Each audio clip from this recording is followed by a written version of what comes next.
दाल मखनी का नाम सुनते ही मुंह में पानी आ जाता है। अक्सर हम ढाबे जाते हैं, रेस्टोरेंट जाते हैं तो इसी दाल को ऑर्डर करते हैं और ये सोच के करते हैं कि घर में तो इतना अच्छा टेस्ट मिलेगा नहीं, तो चलो यहीं पर खा लेते हैं। तो चलिए बनाते हैं इसी दाल मखनी को बिल्कुल रेस्टोरेंट वाले स्टाइल में, वो भी बहुत आसानी से। एक बार आपने ऐसे बना ली ना तो रेस्टोरेंट जाना भूल जाएंगे। तो चलिए फिर शुरू करते हैं इसको बनाना। इसके लिए ये हमने साबुत उड़द की छिलकों वाली दाल ले लेना है और इसको 3-4 बार अच्छे से रगड़ रगड़ के वॉश कर लेना है और इसको ओवरनाइट अच्छे से सोक कर देना है, या कम से कम इसको 8 से 10 घंटे के लिए सोक करें। और इसके साथ ही हमें 1 कटोरी राजमा लेना है, इसको भी अच्छे से वॉश करके ओवरनाइट सोक कर देना है। अगर इस तरीके के सफ़ेद राजमा हो तो बहुत अच्छा है। हमने अपनी दाल और राजमा को ओवरनाइट सोक कर लिया था, बहुत अच्छे से ये फूल चुके हैं। तो अब हम इसको डालेंगे कुकर में। तो ये देखिए, पहले हम अपनी दाल डालेंगे और जितनी हमारी दाल होती है, अगर हमारी 5 कटोरी के करीब दाल है तो 1 कटोरी हमें राजमा लेना है, इस बात का आप ध्यान रखें। उसके बाद हम इसमें डालेंगे पानी। पानी भी हमारी दाल और राजमा से 2 इंच ऊपर रहे। उसके बाद हम इसमें डालेंगे नमक और साथ में डालेंगे ये 6-7 साबुत लहसुन की कलियां, जिससे इसका फ्लेवर बहुत गजब का आने वाला है। अब कुकर की लगाएंगे लिड और हाई फ्लेम पे 1 सीटी देने के बाद इसको 5 मिनट के लिए स्लो फ्लेम पर रखकर छोड़ देंगे। ठंडा होने पर हम अपने कुकर की लिड को खोलेंगे और चेक करेंगे कि हमारी दाल और राजमा गले हैं या नहीं। तो ये देखिए, हमारी राजमा और दाल बहुत अच्छे से गल चुके हैं। अगर आपको इसको थोड़ा टाइम लगता है 5 मिनट से ज़्यादा, तो आप इसको वो भी दे सकते हैं, लेकिन हमें इसको अच्छे से गलाना है, इस बात का ध्यान रखें। अब लेंगे हम एक कढ़ाई और उसमें डालेंगे 4 से 5 चम्मच के करीब देसी घी। इस टाइम हम मक्खन नहीं डालेंगे। अब आप लोग सोचेंगे दाल मखनी है और मक्खन नहीं डालने, वो भी डालेंगे लेकिन बाद में। जब हमारा घी अच्छे से गर्म हो जाएगा तो उसमें हम 2 चम्मच भर के अदरक लहसुन का पेस्ट डालेंगे। उसको बहुत अच्छे से भूनना है और जब तक भूनना है जब तक उसका कच्चापन चला ना जाए। उसके बाद हम इसमें डालेंगे अपने टमाटर की प्यूरी। 2 बड़े बड़े टमाटर को आपको ग्राइंड कर लेना है और प्यूरी बना लेना है। उसके बाद इसमें डाल देना है और इसको भी अदरक लहसुन के साथ बहुत अच्छे से भून लेना है। अब हम इसमें डालेंगे 1 चम्मच नमक, आधा चम्मच हल्दी पाउडर और 1 चम्मच के करीब हम इसमें डालेंगे देगी मिर्च पाउडर। इससे इसका कलर बहुत अच्छा आएगा और ये ज़्यादा स्पाइसी भी नहीं होती है।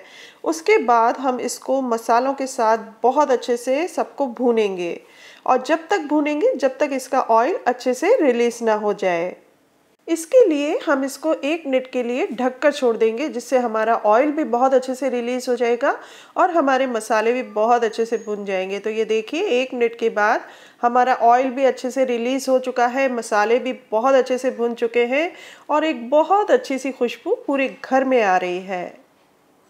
बस इस स्टेज पे जो हमने अपनी दाल और राजमा को पहले से बॉईल करके रखा है, उसको हम अपने मसाले में ऐड कर देंगे। तो ये देखिए, हमने अपनी दाल और राजमा को इसमें ऐड कर दिया है।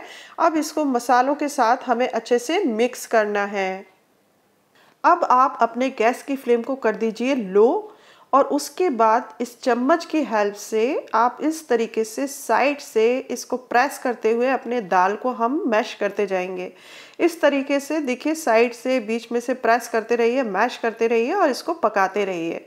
जैसे जैसे ये पकती जाएगी, ये गाढ़ी होती जाएगी और इस तरीके से हमें पूरी दाल को मैश करना है। राजमा हमें दिखना नहीं चाहिए साबुत, कोशिश हमारी यही रहनी चाहिए। अच्छे से मैश करते जाइए। अगर इस टाइम आपके पास घोटनी हो तो आप इससे भी उसको घोट सकते हैं। तो इस तरीके से हमें धीरे धीरे मैश करते हुए अपनी दाल को पकाना है। सारा कमाल ही इस दाल में, इस दाल को घोटने का होता है। जितने अच्छे से आप इस दाल को घोटते जाएंगे, इतनी ही ज़्यादा टेस्टी ये दाल हमारी बनकर रेडी होगी। तो ये दाल हमारी अच्छे से घुट चुकी है। इसके बाद ये देखिए, हम इसमें मिलाएंगे थोड़ी सी कसूरी मेथी, 1 चम्मच के करीब हमने इसमें डाला है गरम मसाला पाउडर और इन सबको अच्छे से मिक्स करेंगे। दाल हमारी अच्छे से बनकर तैयार है। रखे रखे ये और भी गाढ़ी हो जाएगी। अब हम इसमें डालेंगे मक्खन, क्योंकि दाल मखनी है तो इसमें ऊपर से डलेगा बहुत सारा मक्खन। लास्ट में हमने इसलिए डाला है क्योंकि लास्ट में डालने से इसका फ्लेवर इसमें बना रहता है। साथ में हम डालेंगे घर की ताज़ा मलाई जिसको हमने बहुत अच्छे से फेंट लिया है। अगर आपके पास क्रीम हो आप वो भी डाल सकते हैं। अब हमारी दाल बनकर पूरी तरीके से तैयार है। सबसे आखिर में हम इसमें लगाएंगे एक बहुत बढ़िया सा तड़का, जिसके लिए हम पैन में डालेंगे 2 चम्मच देसी घी, साथ में डालेंगे 1 चम्मच देगी मिर्च और उसके बाद हम इसमें डालेंगे थोड़ी सी कसूरी मेथी और इसका तड़का लगाएंगे हम अपनी दाल में। इससे हमारी दाल की रौनक तो बढ़ेगी, साथ में इसका टेस्ट भी बहुत कमाल का हो जाएगा। तो ये हमारा तड़का लग चुका है दाल में। दाल बनकर पूरी तरीके से तैयार है। गर्मा गर्म आप इसको निकाल कर सर्व कर सकते हैं। ऊपर से इसमें आपको डालना है थोड़ा सा मक्खन और इस तरीके से क्रीम से आप इसको गार्निश कीजिए। बिल्कुल लग रही है ना रेस्टोरेंट जैसी, कहीं से भी ऐसा नहीं लग रहा कि ये घर की बनी हुई है। टेस्ट भी बहुत लाजवाब है। नान के साथ गर्मा गर्म इसको एंजॉय कीजिए और कमेंट करके मुझे ज़रूर बताइएगा कि ये रेसिपी आपको कैसी लगी। अच्छी लगे तो चैनल को सब्सक्राइब करना बिल्कुल भी ना भूलें।